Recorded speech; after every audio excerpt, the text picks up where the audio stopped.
Parole à notre évêque sur RCF Limousin. Bonsoir à toutes et tous. Nous nous retrouvons ce soir avec Monseigneur Pierre-Antoine Bozo, évêque de Limoges, pour aborder ensemble l'actualité de notre Église. Bonsoir Monseigneur. Bonsoir Marie-Flore. Alors Monseigneur, un temps de formation a été proposé la semaine dernière sur le thème « Prendre soin » pour tous les acteurs pastoraux. Nous avons souvent des vies très actives, nous ne prenons pas le temps de prendre soin de nous, même de notre prochain. Alors qu'est-ce que veut dire prendre soin ? C'est une notion un peu à la mode, un peu tendance, qu'on traduit par un mot anglais. Il faut toujours un mot anglais pour parler des choses, par le care, le prendre soin.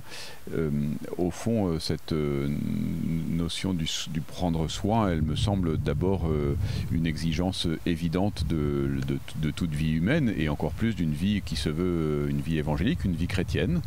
Donc prendre soin, c'est être attentif aux autres et être attentif à soi. Pour aimer les autres, il faut s'aimer soi-même, et pour s'aimer soi-même, il faut prendre un peu soin de soi. Donc tout est une question d'équilibre, parce que si on prend un soin de soi immodéré, ça prend trop de place et ça devient vite, on devient vite un peu nombriliste. Et cependant, il faut le faire à minima pour se faire canal. Il faut d'abord être réservoir, dit Saint Bernard. Donc pour pouvoir donner aux autres, il faut d'abord prendre soin de soi. Et puis après, prendre soin des autres, c'est être attentif. Alors la formation qui a été donnée à la maison diocésaine par Madame Macaire, qui a été pendant longtemps directrice d'EHPAD, avant de se reconvertir dans ce métier de formatrice autour de la relation. C'était surtout prendre soin de la relation, de nos relations, nos manières de nous parler, nos manières de nous considérer, nos manières d'être attentifs les uns aux autres, et surtout, et peut-être c'est ce que nous savons le moins de faire, notre manière d'être à l'écoute. Voilà, une grande difficulté d'être à l'écoute.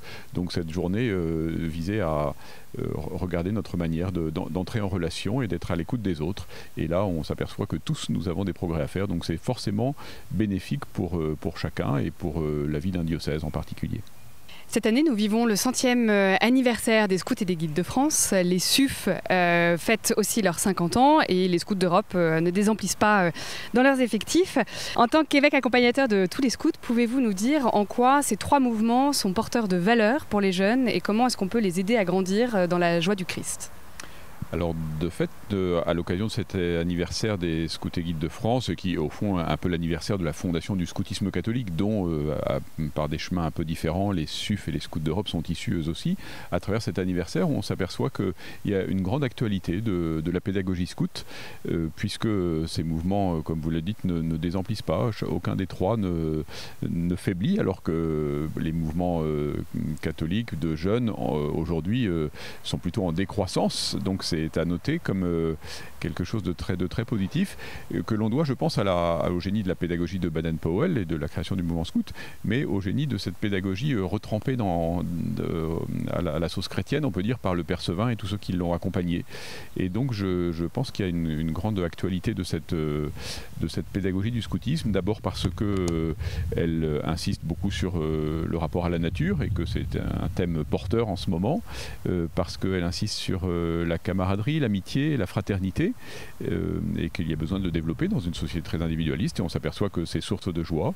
Et puis parce que c'est une occasion de rencontre avec le Christ, parfois, et c'est à noter, pour des jeunes qui sont très éloignés de l'Église, qui ne viendraient pas à une rencontre de catéchisme ou à une invitation à la messe, mais qui viennent chez les scouts et qui, à travers le scoutisme, peu à peu découvrent la vie de Jésus, la joie d'être disciple.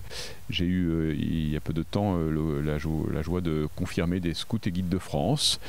Et il me semble que ces mouvements de scoutisme sont aussi un lieu d'évangélisation. Donc, de fait, il y a une vraie pertinence, une vraie actualité, et l'Église essaie de soutenir au maximum par l'attention qu'elle porte, mais aussi par l'envoi d'aumôniers, ces mouvements de scoutisme. Alors vous avez justement le week-end dernier, comme vous venez de le dire, confirmé certains scouts et des jeunes de l'aumônerie. D'autres confirmations sont à venir au courant du mois de mai. Quel message pouvez-vous adresser à ces jeunes qui ont tant attendu ce sacrement ? C'est vrai que c'est un moment très dense pour les confirmations, puisque on rattrape le retard de presque 2 ans. Donc il y a une espèce d'engorgement, et je passe mon temps à confirmer ou à rencontrer des confirmants qui seront bientôt confirmés. Et ce n'est pas ce qu'il y a de plus désagréable dans ma mission, de rencontrer les jeunes confirmants et de célébrer les confirmations. C'est même assez enthousiasmant de voir des jeunes adolescents, ils sont en général en fin de collège ou lycée, prendre au sérieux leur vie chrétienne et demander ce don de l'Esprit Saint dont ils savent, dont ils perçoivent, dont on leur dit en tout cas, qu'il les aidera vraiment à avancer dans la vie chrétienne. Donc moi d'abord je les remercie, ces jeunes que je rencontre, d'être fidèles, de s'accrocher. C'est un peu à contre-courant aujourd'hui de continuer une activité dans la vie chrétienne, dans l'Église. Donc je les en remercie, je les invite à la fidélité. Et puis je leur dis que l'Église compte sur eux. S'ils reçoivent le don de l'Esprit, comme c'est le cas à chaque fois qu'on reçoit un sacrement, ce n'est pas seulement pour soi, pour le confort de son âme, c'est vraiment pour le service des autres, pour le service de l'Église.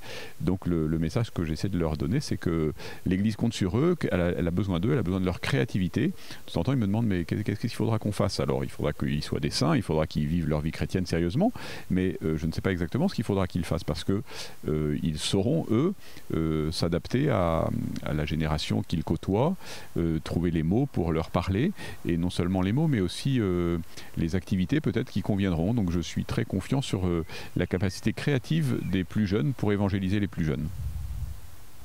Demain, nous fêterons l'ascension de Jésus au ciel. En quittant la terre des hommes, comment Jésus manifeste-t-il aujourd'hui sa présence divine? Alors de fait, Jésus quitte la terre des hommes. Il n'est plus quelque part pour être partout. Mais en étant partout, il reste quelque part. Vous voyez, c'est un peu étonnant ce mystère de l'ascension où Jésus disparaît aux yeux des disciples et donc ça devrait être cause de tristesse et Jésus leur dit que non, ça doit être cause de joie parce qu'il leur a promis d'être avec eux, donc d'être avec nous tous les jours et jusqu'à la fin des temps. Et donc Jésus reste présent d'abord parce qu'il est vivant et que donc on peut le rencontrer. Aussi, il reste présent dans son Église, bien sûr, qui est son corps.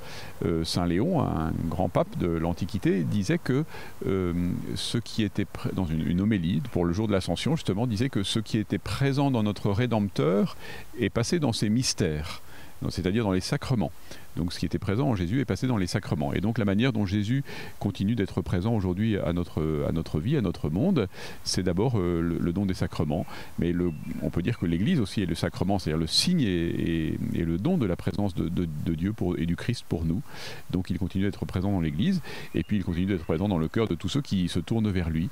Donc le fait qu'il n'apparaisse plus, qu'il soit monté au ciel, qu'il ait rejoint la maison du Père, c'est d'abord une promotion extraordinaire de l'humanité, puisque un homme est entré dans le sein de la Trinité, on peut dire ça dépasse un peu nos capacités d'entendement, mais c'est pourtant bien réel. Jésus n'a pas raccroché son humanité quand il est retourné vers le Père, il l'a assumé avec lui dans le ciel. Et puis il continue de nous être présent, de nous aimer, de nous appeler à lui, de nous appeler à la vie. Donc j'espère que nos auditeurs l'expérimentent de temps en temps, que le Christ est présent et qu'il n'est pas un grand absent. Merci Monseigneur. Vous pouvez retrouver cette émission en podcast sur le site de RCF Limousin ainsi que la chaîne YouTube du diocèse. Très bonne soirée.